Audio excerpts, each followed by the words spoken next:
बंदो गुरुपद कंज कृपा सिंधु नर रूप हरि महामोहतम पुंज जासु वचन रवि कर निकर।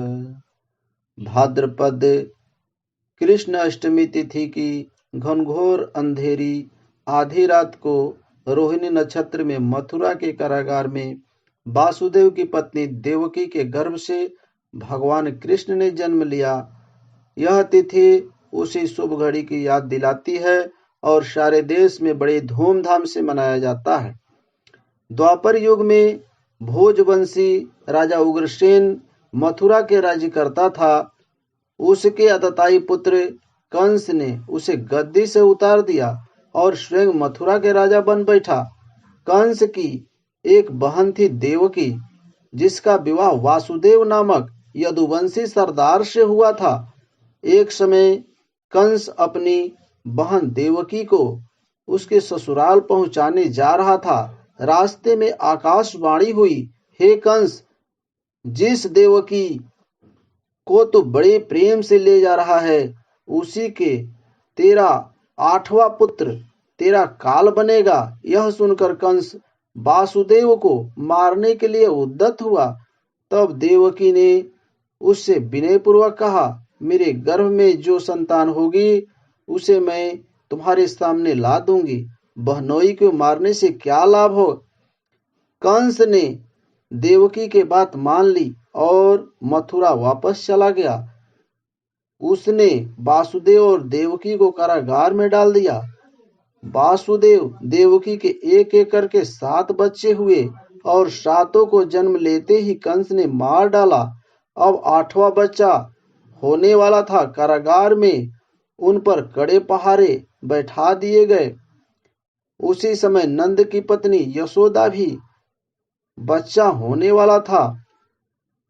उन्होंने वासुदेव देवकी के दुखी जीवन को देख 8वें बच्चे की रक्षा का उपाय रचा।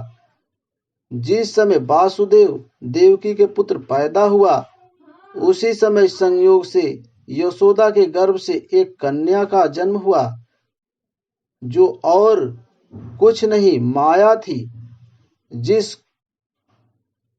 कोठरी में देवकी वासुदेव कैद थे, उसमें अचानक प्रकाश हुआ और उसके सामने शंख चक्र गदा पद्म धारण किए चतुर्भुज भगवान प्रकट हुए।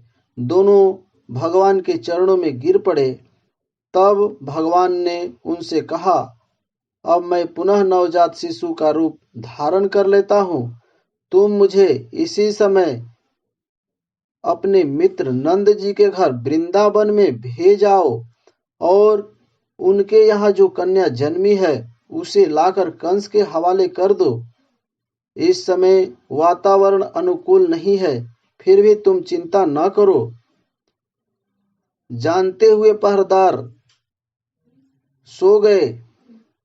कारागार के फाटक अपने आप खुल जाते हैं और उफनती अथाह यमुना तुमको पार जाने का मार्ग दे देगी। उसी समय वासुदेव नवजात शिशु रूप श्री कृष्ण को सूप में रखकर कारागृह में से निकल पड़े और अथाह यमुना को पार कर नंद जी के घर पहुंचे।